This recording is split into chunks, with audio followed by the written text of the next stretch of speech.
مخلوقاتو ملګرو امید کوم چې ښه وئ روغ جوړ به وروڼو سایډ ته به تاسو دا ویډیو ښکاري کومه پېښه چې راغله په مسجد نبوي کې نننۍ ویډیو چې زموږ د هغې په باره کې ده نو والله هر ځای کې سیاست کول نه وي پکار ځکه چې مسجد نبوي چې دی دا د عبادت لپاره ځای دی او زه خپل ځاني سوچ کوم دا وایم چې یاره کیدای شي دې کې به دغه کم کسانو چې اواز کړ دی دغه شهباز شریف پسې یا د هغه کومه ډله چې وه هغوی پسې کوم ملګري چې هغو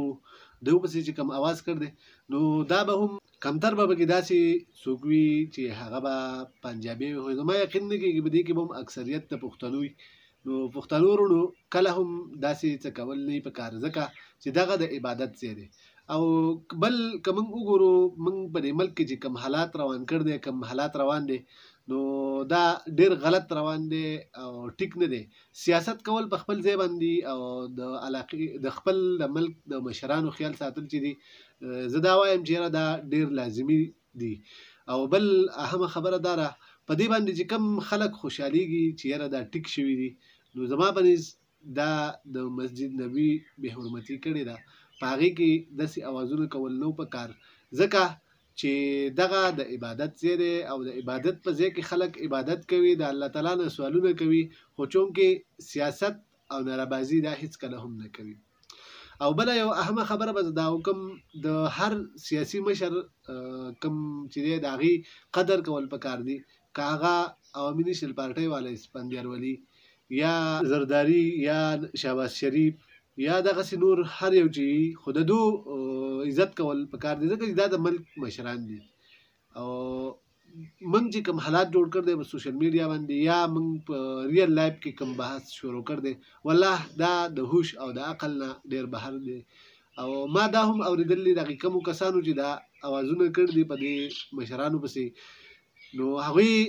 نیوی شوي دي او هغوی باندې جرمانه هم لګوله زه دا وایم چې یاره کوم وروڼه چې زما دا اواز اوري نو هغوی له پکار ده چې یاره د سیاست یو حد وي د هغې حد کراس کول نه وي پکار یاره دا وخت کې چې کوم حالات روان دي د سیاست نو زه به دا ووایم چې یاره ډېر غلط دی که هغه موږ په مشره کې د یو بل سره کوو که هغه موږ خپلو مشرانو پسې کوو که هغه موږ په سوشل میډیا باندې کوو یو سړی به بهر ته مزدورۍ له تللی هغه به د بهر نه دومره غلط پوسټونه کوي په دې ملک پسې یو سړی به بهر مزدورۍ له تللی د مزدورۍ په ځای کې به ناسې هلته نه به لګیا وي د ملک پاسپورټ پسې یاره پښتنو دا موږ کم سایډ ته آخر روان یو دا آخر موږ کوو څه موږ خپل ځان ښه یوځو یاره پښتون خو ډېر پرامنه وي پښتون خو داسې یو قدم نه اوچتوي دا کم قدم چې موږ اوچتو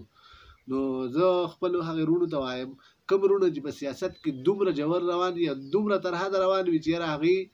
د خپل ځان هم خیال نه ساتي هغوی د الله تعالی د کور هم خیال نه ساتي هغوی دغسې دغې مشرانو هم خیال نه ساتي نو دا سیاست چې دی دا په خپل ځای باندې کول پکار دي او نور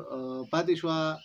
د دغې مشرانو خبره او د دغې جماعت نو په دغې باندې څومره هم مذمت وکړی شي نو دا به کم وي نو بس وروڼو اوس تاسو نه غواړم اجازت تر بلې ویډیو پورې د لوی الله په امان